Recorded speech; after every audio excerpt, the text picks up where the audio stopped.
Assalamualaikum warahmatullahi wabarakatuh. Okay, so ramai yang tanya macam mana nak ke lokasi Tabib Adam ni. Okay, just type je Klinik Kesihatan Masjid Tanah. Okay, so depan saya ni adalah Klinik Kesihatan Masjid Tanah. Kita boleh nampak. Dan sebelah depan Klinik Masjid Tanah adalah Petron. Okay, rumah kita ni adalah betul-betul bersebelahan dengan Petron Masjid Tanah. Nampak tak ada lorong kecil ni? Okay, kalau kita tengok ke kanan sikit. Okay, kita pusing. Alright, so dekat kanan ni okay, ada rumah warna kuning. Betul-betul sebelah Petron Masjid Tanah. Okey, masuk saja lorong ni, kita akan nampak satu banner lah. Okey, Tabib Adam punya. Ni herbs dia lah. Okey, so setiap pelanggan ataupun setiap pesakit wajib parking dekat luar sahaja dekat sini Okey, dekat luar pagar saja sebab dekat dalam rumah hanya untuk pekerja dan keluarga saja. Okey, so dekat sini okey, kita pause kejap. Kita tengok sebelah kanan ni. Okey, sebelah kanan ni adalah tempat menunggu pesakit lah. Okey, so kita akan tunggu nombor giliran semua dekat sini sampai nombor dipanggil. Okey, so sebelah kiri saya pula ni merupakan bengkel ataupun tempat kita buat rawatan. So bagi mereka yang masih baru, okey, so masa kita untuk merawat adalah daripada pukul 9 pagi sehingga 5 petang sahaja. Lepas tu kita dah tak terima dah mana-mana pesakit. Sebab apa? Sebab kita pun ada waktu bekerja kita. Assalamualaikum warahmatullahi wabarakatuh.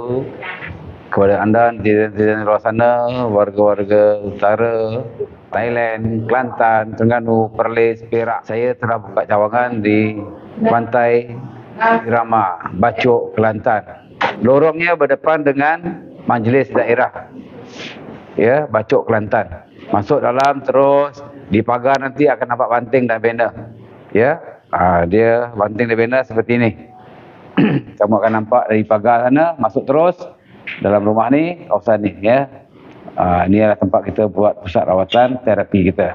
Ya, sekian. Wabillahi taufiq. Assalamualaikum warahmatullahi wabarakatuh. Assalamualaikum warahmatullahi wabarakatuh kepada netizen-netizen di luar sana. Apabila tengok YouTube saya, jangan tekan skip ya. Biarkan skip tu beriklan. Sebab apa? Bila kamu tekan skip, kamu tidak membantu saya untuk mendapatkan sedikit pendapatan kepada YouTube saya. Contohnya bila kamu tekan skip, YouTube tidak bayar saya. Bukan banyak mana pun, contoh 50 sen satu video. Jadi bila kamu skip, saya tak dapatlah ganjaran daripada YouTube. Jadi saya untuk elakkan skip, jangan tekan skip ya, biarkan dia gitu. Jadi itulah pendapatan saya daripada YouTube saya. Sebab tu apabila perawat-perawat rawat di bengkel saya, pesakit-pesakit dinasihatkan tutup dan matikan handphone. Kerana apa? Apabila bunyi deringan handphone pun YouTube tidak bayar kita, bayar saya lah. Sebab tu kita tak benarkan bunyi handphone ataupun memori bunyi mesej ke, ya, YouTube tidak bayar. Jadi saya harap kerjasama daripada penonton-penonton berminat-minat saya, tolong jangan skip ya. Sekian. Wabillahi taufiq. Assalamualaikum warahmatullahi wabarakatuh. Kun fayakun.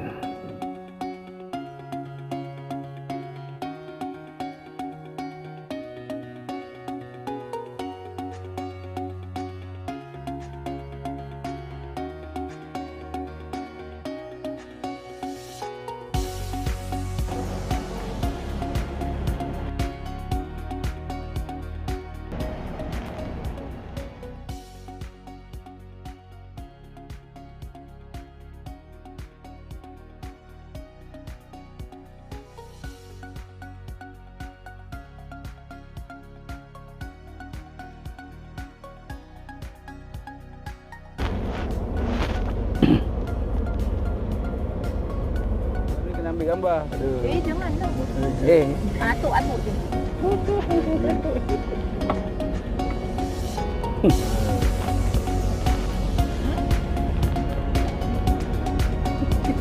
Pak dah tipu dah. Pak kau dia keluar belakang ni. Mana dah? Keluar sikit Wan. Sini keluar dulu Wan. Sikit keluar kepala. Kasi bagi giveaway dia orang. Depan bas tu pelan-pelan. Lagi. Sabar.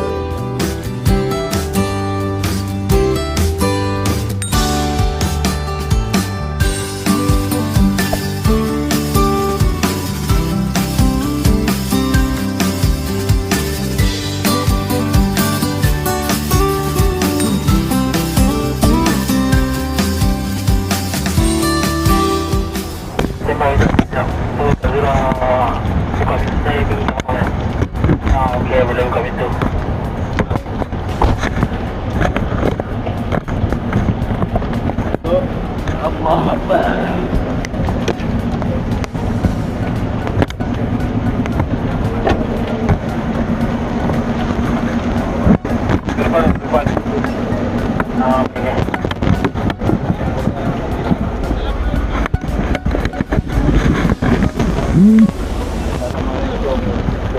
warahmatullahi wabarakatuh. Selamat datang.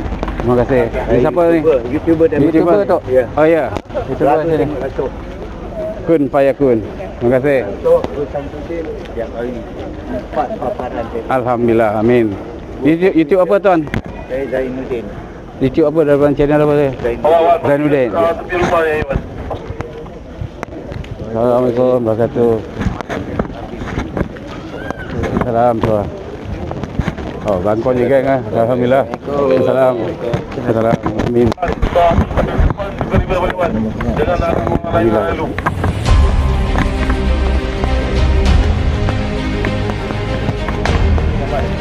Boleh. Tapi ada sampai di rumah yang azam saya. Kita nak Salam. Samsudin. Boleh. Okey.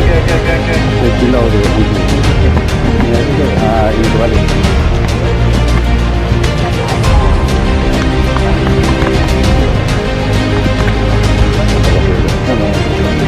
Boleh.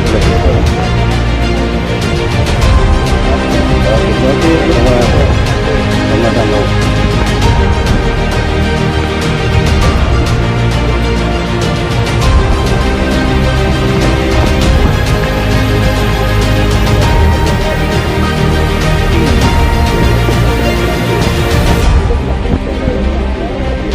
Sama Depan mata.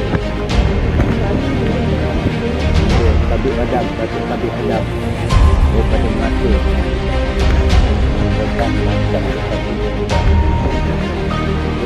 Kun Payakun. Jadi tetap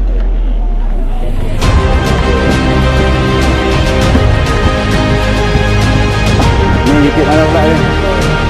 Dari mana YouTube ni? Indonesia. Alhamdulillah. Jadi dengan YouTube saya ada Indonesia. Saya tapi ada Indonesia. Boleh untuk pengembangan insyaAllah. Ya, sama-sama. Assalamualaikum. Salam. Ramai tu ya. Salam. Ingat saya. Saya Pak Wa'ad. Ingat ya. Alhamdulillah. Amin. Ya kan? Amin.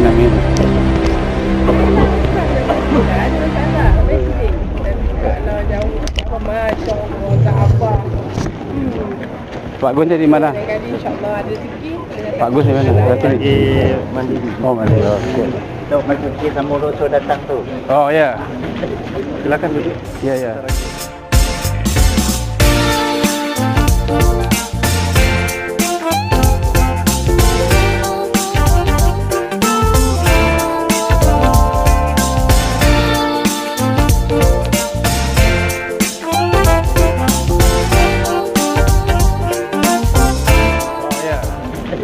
Silakan duduk.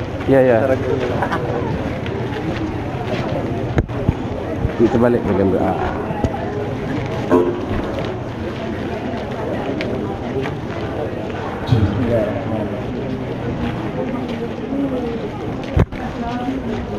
Okey, sama.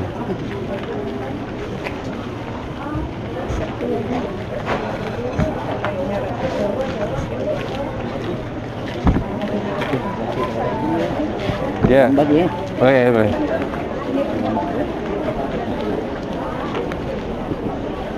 Assalamualaikum warahmatullahi wabarakatuh.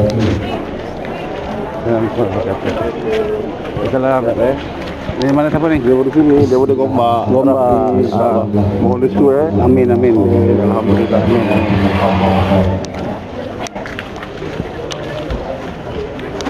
Kegiatan pada malam ini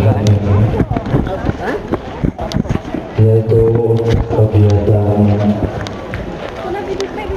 ruqyah masal sebelum melaksanakan doa khusus. Assalamualaikum warahmatullahi wabarakatuh.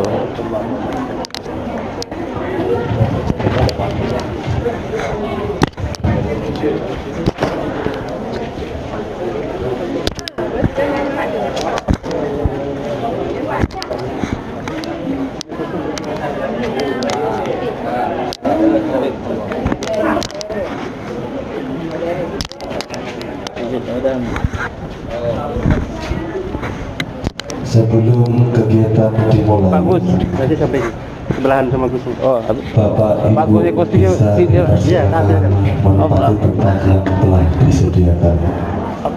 Kami perwakilan dari Polres Nusantara mengucapkan banyak terima kasih dan mohon maaf sebesar-besarnya bila mana tempat kurang meyakinkan atau kurang baik.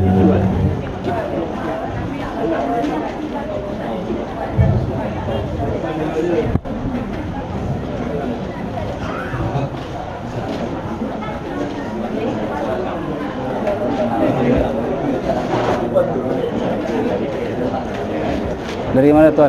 Bapak Ibu dipersilakan Oh, ya. menempati tempat yang telah disediakan. Ini duduk mana?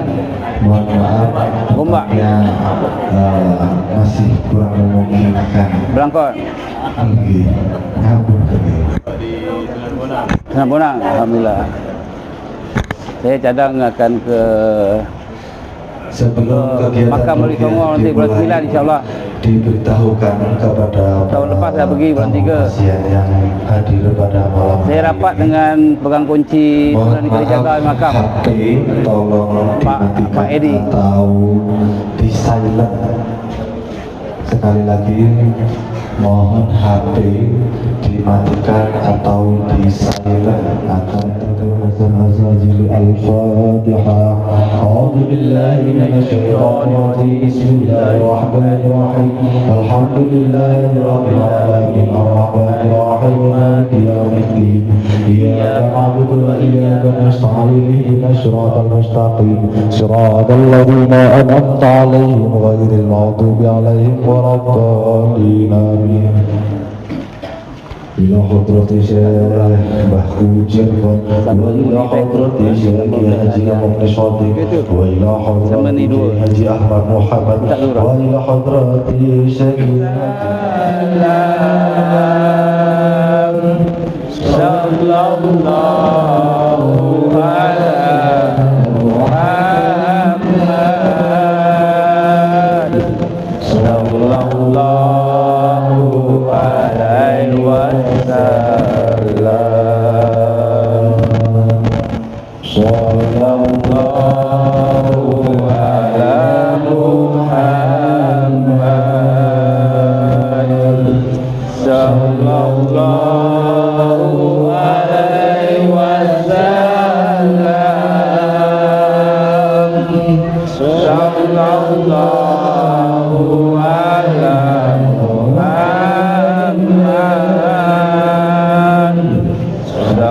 sallallahu alaihi wasallam sallallahu ala Muhammad sallallahu alaihi wasallam sallallahu ala Muhammad sallallahu alaihi wasallam sallallahu ala Muhammad sallallahu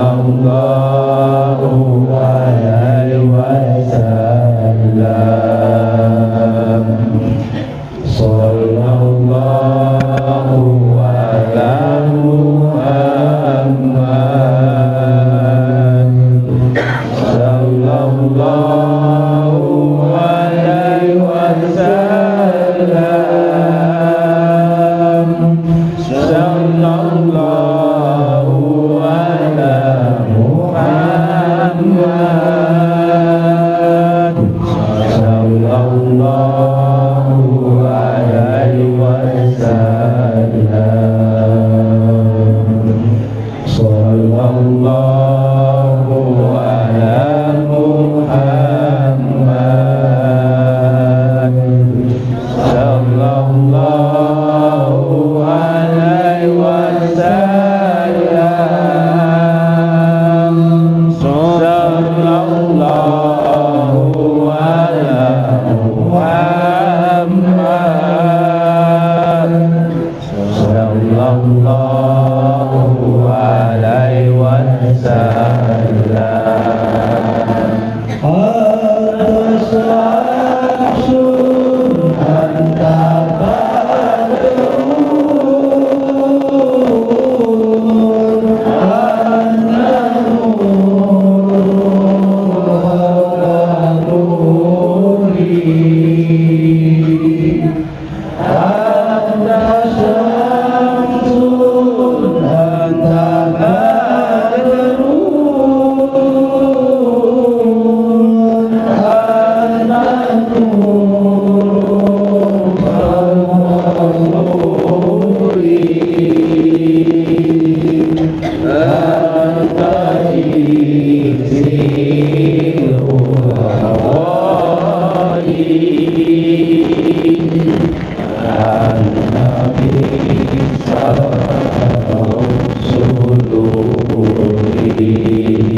InsyaAllah boleh. Nanti mau hotel lanjut.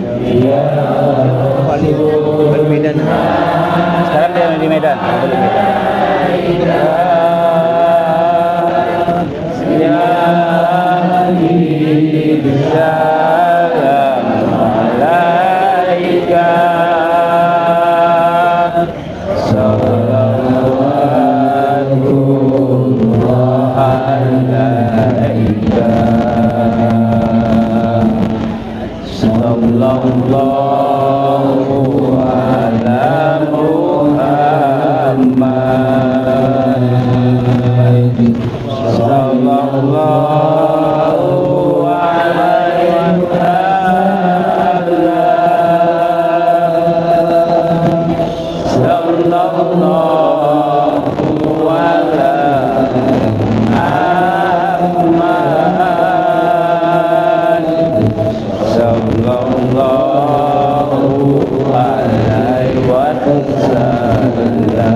Jadi tutup nih.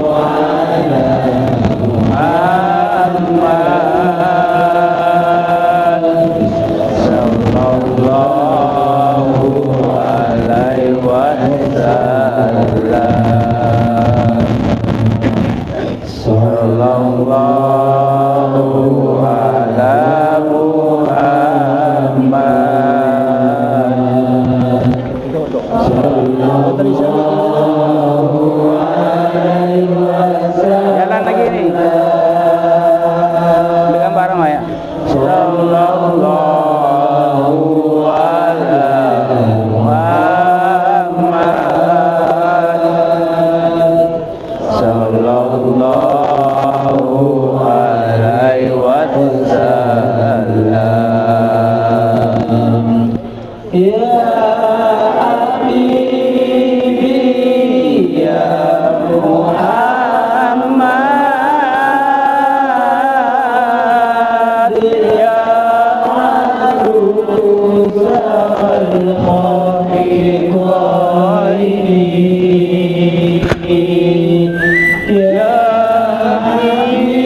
Jangan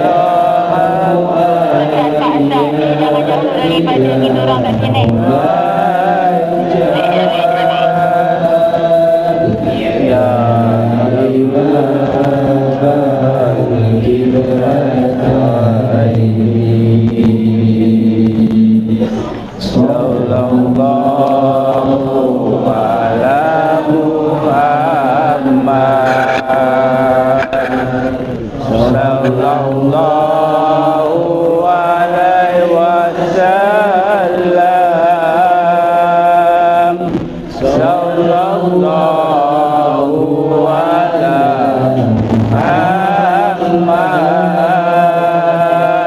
Nak bagi tahu sallallahu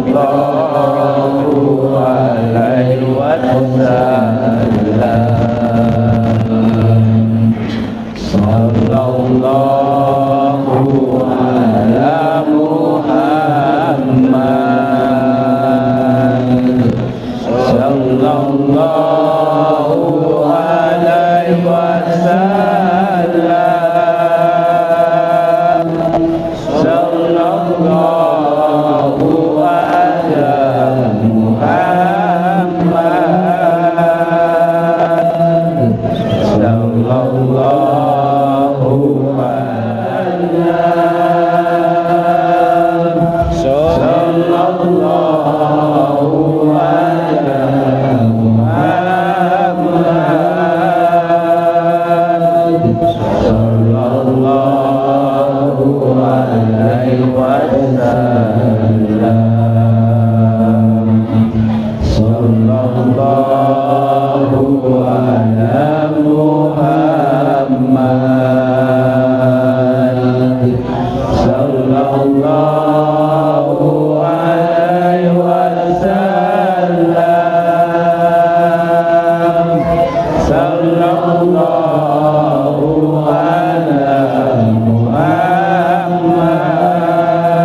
Ya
Sallallahu alaihi wasallam.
Dan usaha beliau yang awalnya itu jualan tabung gas, sekarang jadi juragan gas. Bahkan pernah beliau itu di Lampung itu kan banyak, dulu itu banyak preman lah, bawa tabung gas di mobil, dicegat sama orang naik motor bawa pistol. Waktu beliau dicegat itu pistolnya ditembakkan itu tidak bisa meletus. Itu demi Allah, demi Rasulullah yang terjadi seperti ini. Ini yang mengamalkan adalah non muslim, apalagi kalau yang mengamalkan muslim. Allahumma sholli ala Muhammad, Allahumma sholli ala Sayyidina Muhammad. Apakah orang yang bermaksiat tidak boleh mengamalkan sholat? Boleh. Non muslim pun boleh mengamalkan sholawat, karena baginda Rasulullah adalah rahmatan lil alamin. Banyak yang akhirnya masuk Islam karena mengamalkan sholat. Dan yang lebih penting lagi, supaya hati kita ini penuh dengan cinta, sehingga tidak ada tempat untuk membenci. Kalau hati kita penuh cinta, maka orang pun juga akan cinta terhadap diri, terutama cinta kepada baginda Rasulullah SAW dan cinta kepada Allah. Allahumma sholli ala Muhammad, Allahumma sholli ala Sayyidina Muhammad. Dan kalau cinta itu harus mau dimanfaatkan, bukan memanfaatkan. Yang namanya cinta itu harus mau dimanfaatkan, bukan memanfaatkan. Kalau ada orang cinta tapi masih meminta sesuatu dari yang dicintai, itu namanya bukan cinta, itu namanya nafsu. Nah, kita cinta kepada istri kita, maka kita pun bekerja siang dan malam pun juga tidak terasa capek, karena rasa cinta. Suatu hal yang menyengsarakan pun terasa menyenang. Kita cinta kepada anak kita yang kecil, walaupun nangis, lari ke sana ke sini, tetap cinta. Allahumma sholli ala Muhammad, Allahumma sholli ala Sayyidina Muhammad. Yang terakhir, sebelum nanti rupiah, saya ingin memberikan sebuah ijazah untuk semua saudara-saudaraku yang ada di tempat ini. Malam ini malam terakhir untuk rupiahnya. Untuk malam besok saya diundang di 3 rumah sakit diundang di 3 hospital untuk melakukan rupiah, 3 rumah sakit sudah dipesankan tiket pesawatnya, dan nanti malam Jumatnya itu khusus untuk gemblengan. Tapi yang tidak mengikuti gemblengan boleh datang, mau ngobrol-ngobrol tak apa-apa, tidak ada biaya sama sekali malam Jumatnya. Allahumma sholli ala Muhammad, Allahumma sholli ala Sayyidina Muhammad. Di malam ini sebelum selesai tutupnya rupiah, saya ingin memberikan sebuah ijazah untuk semua saudara-saudaraku dimanapun berada. Setelah tadi malam, ijazah yang pertama itu membaca istighfar, sholawat dan ya latif. Untuk malam ini ijazah yang berhubungan dengan ruh. Jadi kita hidup ini bukan hanya secara zahiriyah, tetapi juga secara batiniyah. Bukan hanya raga kita yang butuh makan, tetapi batin kita pun juga butuh makan. Kalau orang Jawa bilang makanannya rogo itu sego, makanannya jisim, makanannya raga ini nasi, tapi makanan batin adalah zikirullah. Kalau yang mengambil gemblengan itu nanti satu orang biasanya sesuai dengan keselarasannya. Secara umumnya bisa diamalkan seperti ini. Ijazahnya bagaimana? Yang pertama, silahkan diamalkan selama 41 hari tanpa putus. Selebihnya nanti terserah Anda.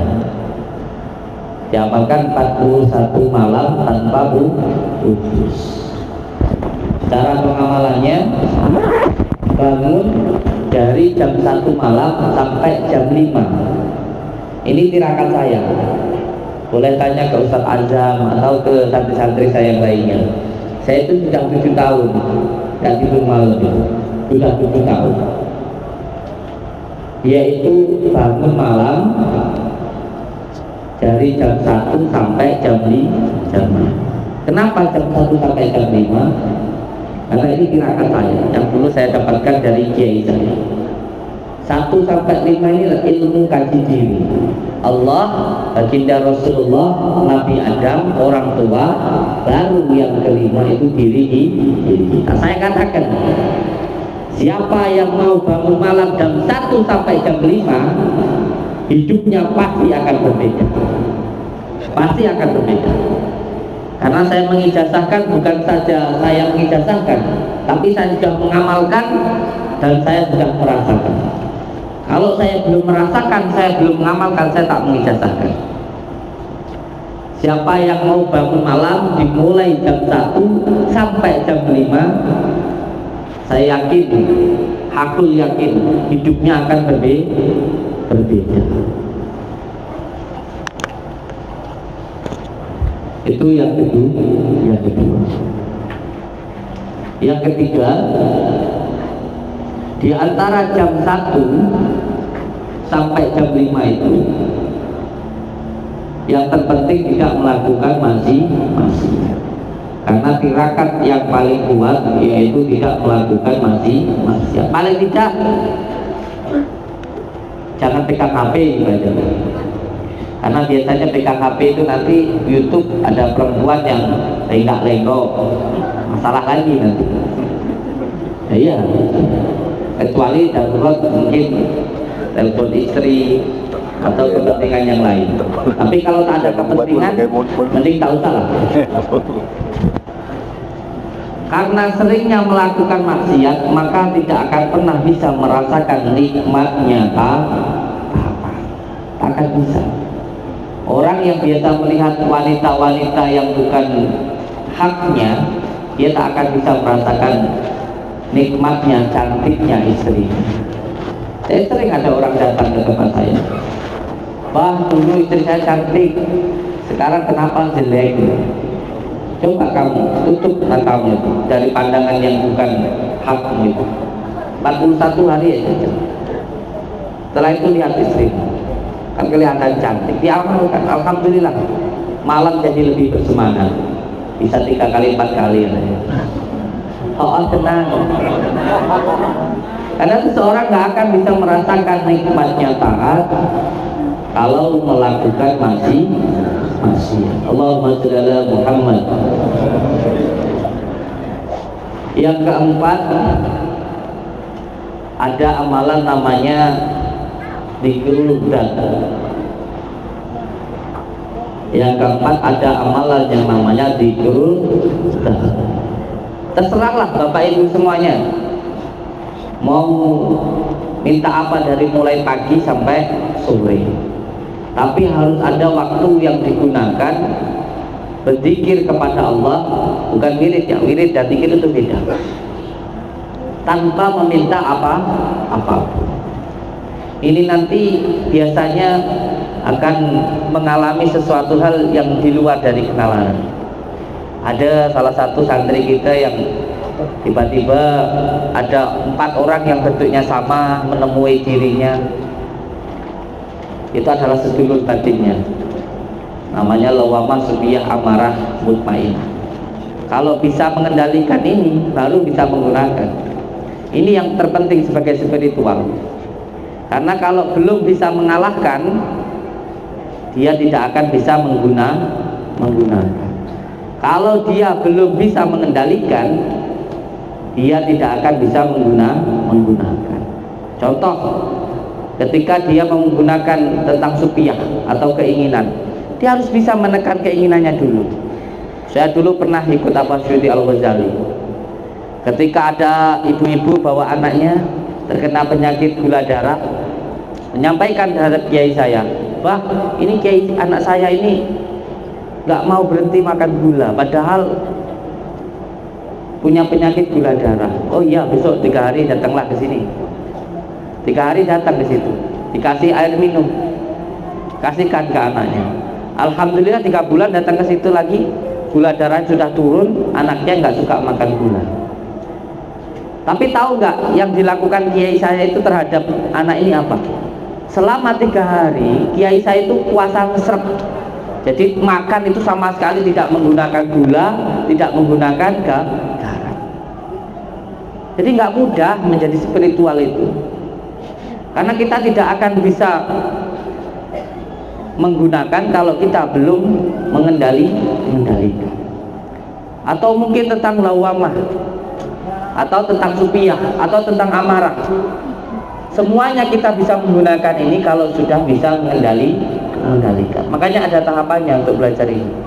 Ada 3 hari, 7 hari, 41 hari, 2 tahun, dan yang saya lakukan itu 5 tahun. 5 tahun. Termasuk salah satunya nggak pakai sandal ini untuk belajar tentang kabumian. Karena ketika kita sujud, kepala kita di bawah, itu belajar wataknya bumi. Bumi itu tidak pernah ada dendam, pasrah kepada Allah Subhanahu wa Ta'ala, dan akan tetap memberikan sebuah kebaikan. Jadi saya sampaikan zikir itu ada 3 ya.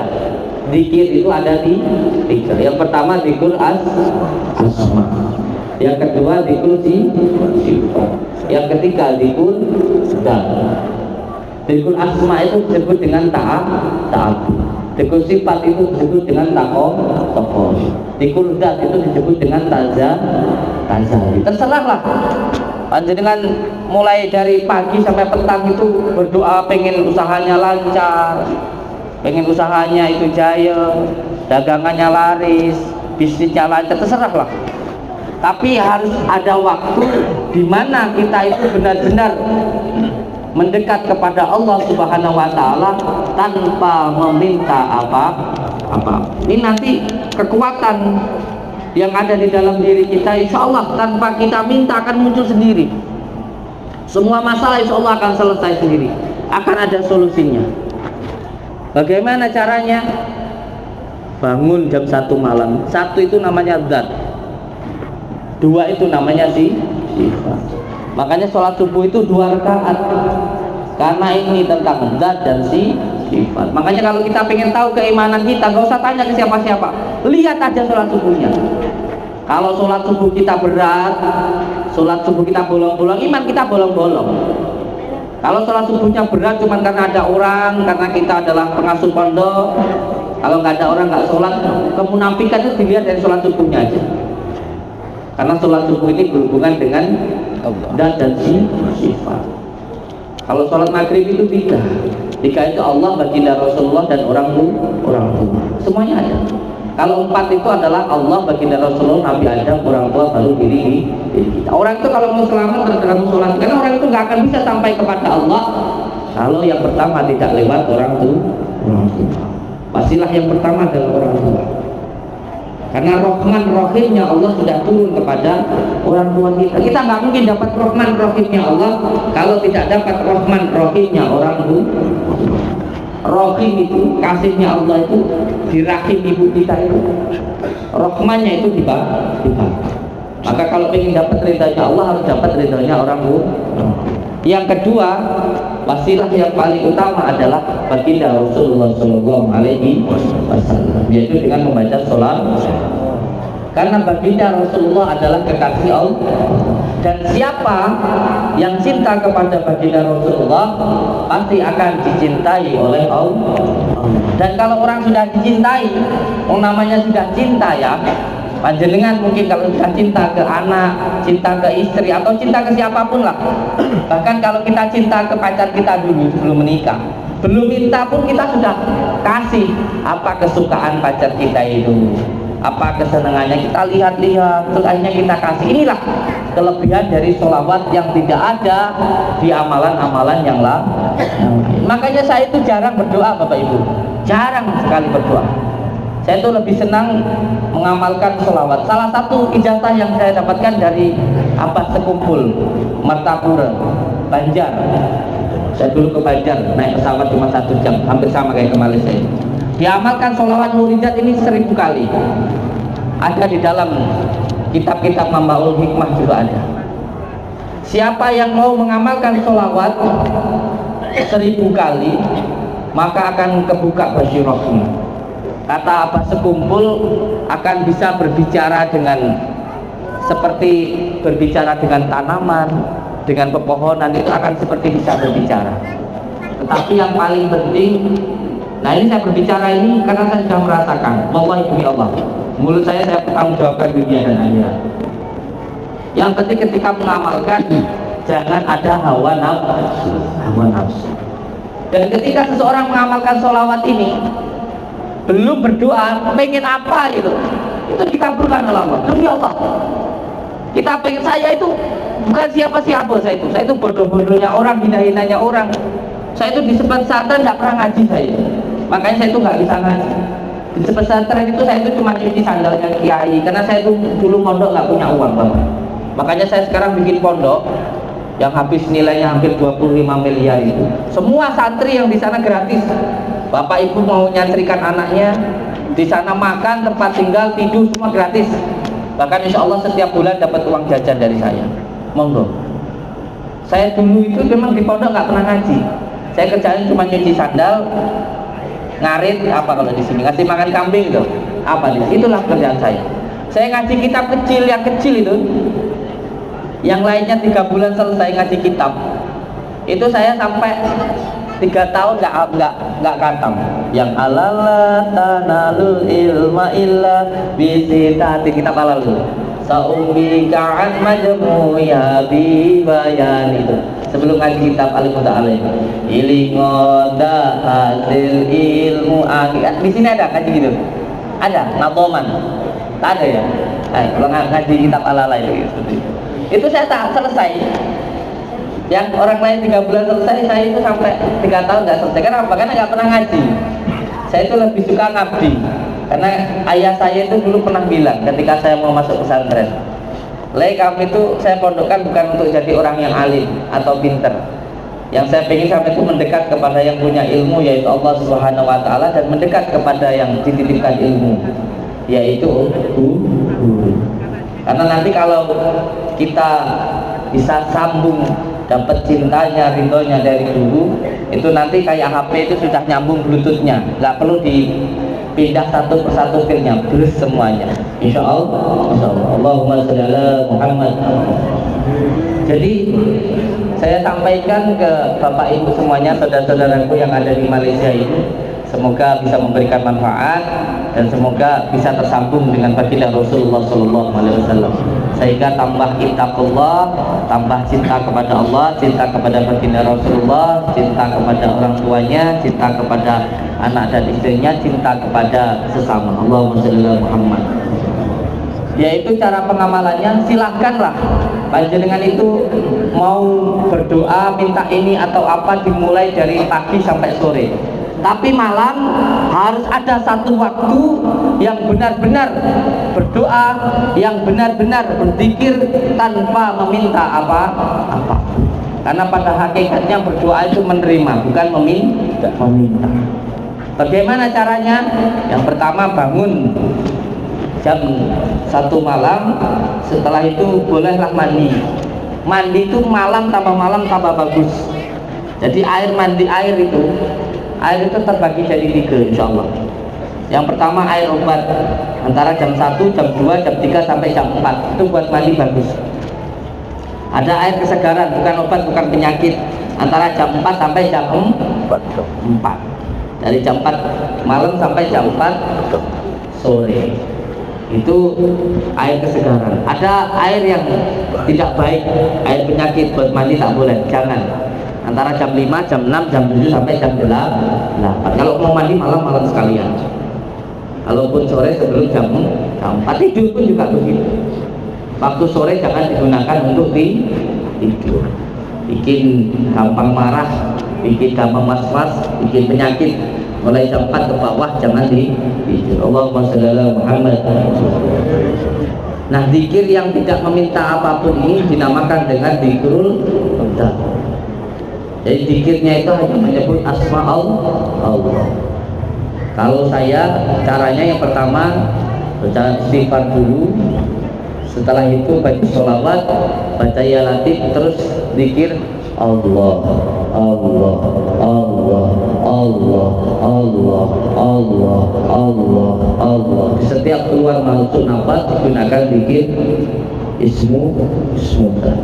Nanti yang kedua zikir Allah, Allah, Allah, Allah, Allah. Nanti yang terakhir jadinya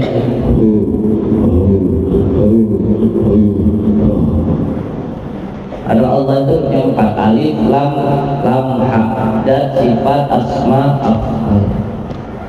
Allah maju menjadi lillah. Hidup itu memang harus lillah karena Allah. Nanti maju lagi menjadi lahu karena Allah.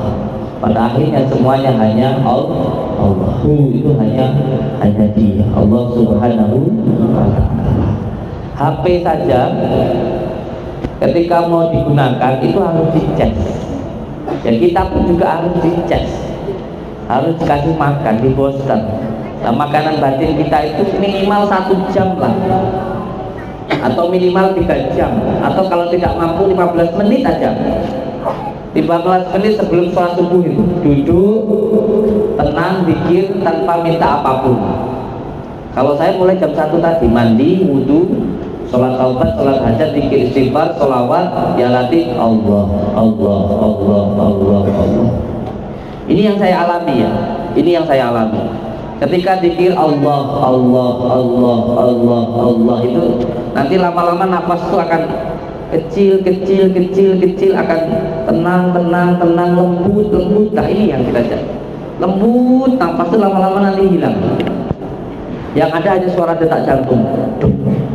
Nah, suara detak jantung itu kita buat untuk zikir Allah, Allah, Allah, Allah, Allah. Dari jantung nanti ke seluruh tubuh, mulai dari rambut, kaki, tangan, mata, hidung, telinga, masuk ke dalam paru-paru, semuanya nanti akan zikir Allah, Allah, Allah, Allah, Allah, Allah. Nanti setelah itu akan keluar ke tubuh, mulai dari dedaunan, sandal, air, tembok, genteng, rumput, semuanya nanti akan berasa zikir Allah, Allah, Allah, Allah, Allah. Nah, ketika masuk ke hal semacam inilah yang disebut dengan ma'rifat. Biasanya akan mengalami sebuah goncangan, Karena makrifat itu adalah namanya goncangan. Nanti yang bisa diambil adalah kauliyahnya, adalah ibroh, kejadian. Jadi setiap kejadian itu bukan untuk menghancurkan, tetapi untuk menjadikan. Jadi Bapak Ibu, kalau mungkin ada masalah sakit atau ditipu orang atau apa, jangan sampai kita itu berputus asa seolah-olah itu sesuatu hal yang menghancurkan, karena pada hakikatnya itu adalah menjadikan. Makanya saya titip ini untuk anak saya ini, ketika mengamalkan sebuah amalan, hati-hati, karena nanti akan diuji. Yang pertama diuji dengan harta, mulai banyak ya, datang si uang. Itu yang pertama. Jangan sampai ketika kita berjalan, amalan itu adalah perjalanan. Makanya nggak gampang Bapak Ibu kalau minta amalan ke saya, itu punya sebuah tanggung jawab. Kalau meminta amalan itu harus diamalkan, yaitu berjalan. Berjalan itu namanya torekoh, tirakat kalau orang Jawa bilang. Nah ketika berjalan nanti akan ada ujiannya di jalan itu. Yang pertama lagi jalan melihat sesuatu hal yang menyenangkan, jangan sampai berhenti. Yang penting, yang terpenting jangan sampai berhenti, karena semuanya itu hanya ujian. Mungkin melihat ini bagus, nggak apa-apa, dilihat aja nggak apa-apa. Yang penting jangan sampai berhenti. Yang pertama, saya itu mengamalkan amal hampir semua penganut dari amalan ini, sholawat ini kebanyakan kaya Bapak Ibu, kaya kebanyakan. Hampir semua santri-santri saya itu kebanyakan kaya-kaya. Dan bahkan dari alumni, dari Abah sendiri, dari kiai saya pun kaya-kaya. Yang pertama biasanya akan diuji dengan uang, akan diuji dengan ringgit, akan diuji dengan harta. Itu yang pertama. Terus saja jalan. Orang ngasih ya diterima. Yang terpenting digunakan untuk hal-hal yang baik. Kalau semuanya nggak ngasih ya nggak apa-apa, gitu aja. Yang pertama akan diuji dengan harta. Yang kedua akan diuji dengan wanita. Nggak tahu kenapa, kalau mengamalkan amalan ini kita bisanya bismillah, kita ngobatin orang bismillah, kita bisanya al-fatihah, itu kebanyakan sembuh. Atau bahkan kita bisa merasakan masalah orang-orang ini seperti apa, solusinya apa, itu bisa merasakan seperti itu, sehingga nanti banyak orang yang syukur. Nah ini hati-hati ketika banyak yang syukur seperti ini adalah ujian.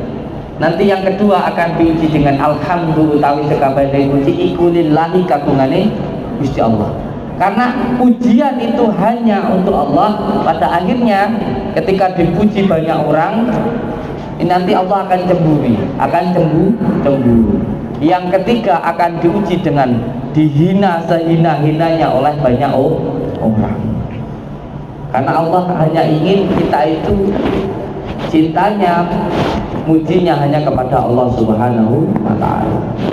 Maka hati-hati dengan ini. Sebab ketika mengamalkan amalan ini, tanda-tandanya amalan ini masuk ke dalam hati kita, munculnya mahabbah, munculnya rasa cinta kepada sesama. Jadi tak siapapun orangnya yang mengamalkan amalan tapi hatinya penuh dengan kebencian, buat saya bukan nubuah yang masuk, bukan nurullah, tapi setan. Kalau sebenar-benarnya spiritual, ketika dia mengamalkan sebuah amalan, yang pertama masuk ke dalam hatinya itu adalah mahabbah atau rasa cinta. Siapapun orangnya, saya katakan, entah itu kiai, ulama, habib, gus, apapun lah itu. Kalau dia berbicara, kalau dia ceramah, tetapi isinya adalah kebencian, adu domba, tinggalkan. Karena semua asma Allah itu memunculkan mahabbah. Ketika mulutnya membaca sholawat, hatinya muncul mahabbah. Jadi salah satu tanda ketersambungan dengan Allah Subhanahu wa ta'ala, tanda-tanda tersambung rasa cintanya kepada baginda Rasulullah SAW adalah tumbuhnya rasa cinta kepada sesama. Itu yang menjadi poin utamanya. Welas asih, kalau orang Jawa bilang asih asa asuh, itu dulu. Jadi kalau mengamalkan sebuah amalan lalu muncul rasa cinta kepada sesama, dibenci kita tak benci, dihina kita tak menghina, tak apa-apa. Alhamdulillah saya dihina orang, sehingga demi Allah saya tidak akan pernah menghina orang, karena saya merasakan bagaimana sakitnya dihina oleh orang. Hatinya penuh dengan kasih sayang, bahkan kasihan terhadap orang yang menghina kita, terhadap orang yang membenci kita, terhadap orang yang mencaci kita. Adanya kasihan dan penuh rasa kasih sayang. Kalau sudah merasakan ini, berarti isinya, ilmunya sudah mulai masuk ke dalam hati. Allahumma sholli ala Muhammad. Bahkan di dalam rumah tangga adanya hanya bahagia saja. Kenapa? Karena dia cinta kepada istrinya karena Allah Subhanahu wa ta'ala. Bahkan istrinya mau marah seperti apapun, tak apa-apa. Semakin istri marah berarti semakin semakin istri cerewet, semakin membuat kita keras. Karena istri cerewet membuat diri kita menjadi lebih Kalau ada istrinya yang marah-marah, suaminya ikut marah, berarti belum mengamalkan sholawat muli. Kalau masih marah-marah berarti belum istiqomah. Lebih tepakan Bapak nggih? Istiqomah nggih? Allahumma shalli ala Muhammad. Allahumma shalli ala Muhammad. Saya minta entah 1 jam atau setengah jam atau paling tidak 15 menit sebelum sholat subuh duduk dulu. Amalkan ini 41 hari. Kalau tidak ada perubahannya, ludahi muka saya. 41 hari saja istiqomah, nggak perlu ke dukun, nggak perlu ke kiai, nggak perlu kemana-mana. Karena yang bisa menyelesaikan masalah kita adalah diri kita sendiri. Masuklah ke dalam diri kita sendiri. Insya Allah nanti akan tersambung dengan pusat. Bapak Ibu, lampu itu ada cahayanya karena nyambung dengan pusat. Kabelnya, wasilahnya adalah sholat. Kalau nyambung dengan pusat, lampu itu ada cahayanya terang, jalan itu tidak bingung. Orang mudah marah, gelisah, itu karena tidak tersambung dengan Allah Subhanahu wa ta'ala. Makanya ilmu itu kalau di dalam ilmu Jawa disebut nur cahyo, cahayanya kehidupan. Bukan hanya menjadi sebuah kebutuhan, tetapi menjadi sebuah penerangan. Allahumma sholli ala Muhammad. Allahumma sholli ala Muhammad. HP ini ada fungsinya Bapak Ibu. Karena apa? Karena yang pertama dia dicas dulu. Karena dikasih makan dulu, dicas dulu. Nah, waktu kita ngecas itu yang dicas jangan cuma raganya, tetapi juga batinnya. Karena raga itu cuma dunia, batin inilah nyambung dengan Allah Subhanahu wa ta'ala. Selama orang itu hidup, selama orang itu tersambung dengan Allah Subhanahu wa ta'ala, orang hidup itu tidak akan pernah terpisah dengan Allah Subhanahu wa ta'ala. Ada ketersambungan kita yang pertama dengan Al-Quranul Karim, yaitu kitab suci kita. Yang kedua dengan hati kita, dengan kolab kita, disebut dengan Al-Quranul Karim. Yang kedua kita tersambung dengan Allah, dengan utusannya, yaitu lewat Habibina wa Nabiyana Muhammad Sallallahu Alaihi Wasallam. Yang kedua lewat khawatir malakutiyah. Yang pertama tadi hati khawatir robbaniyah, yang kedua adalah khawatir malakutiyah, utusan. Akan ada petunjuk. Yang pertama lebih mudah dengan sir, yaitu zikir Allah lewat sirullah. Biasanya kalau Jawa itu sirullah dan Allah, sifatullah, wujudullah dan sebagainya. Yang kedua lewat bisikan. Ini agak sulit memang, karena harus bisa membedakan yang hak dan yang batil. Kadang jin ngakunya wali, ngakunya nabi, ini bahaya. Hati-hati.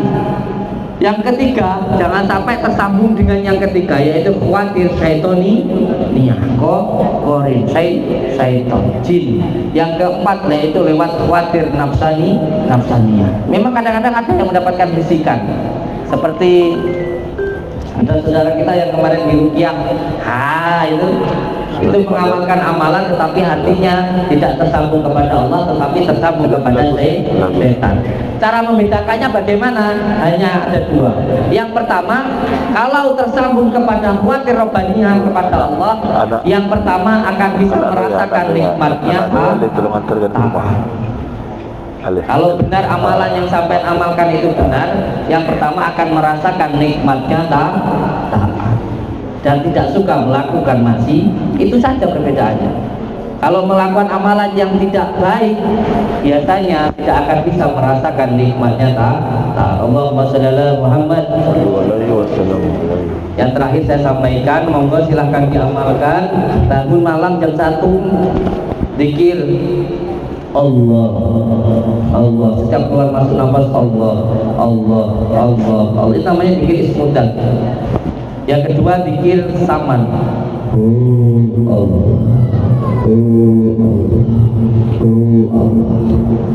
Setiap keluar masuk nafas digunakan untuk zikir. Allahumma sholli ala Muhammad, tanpa meminta apa? Allahumma sholli ala Muhammad wa ala ali sayyidina Muhammad. Allahumma sholli ala sayyidina Muhammad wa ala ali sayyidina Muhammad. Ketika mengamalkan amalan ini nanti, jika benar istiqomah, karena istiqomah itu lebih penting daripada 1000 karomah. Yang pertama akan diuji dengan wanita, yang kedua diuji dengan harta, dan nanti yang ketiga akan diuji dengan manusia. Karena ketika mengamalkan amalan ini akan muncul rasa cinta kepada sesama, dan nanti biasanya akan diuji, dihina dan lain sebagainya. Harus siap. Allahumma sholli ala Muhammad. Allahumma sholli ala sayyidina Muhammad.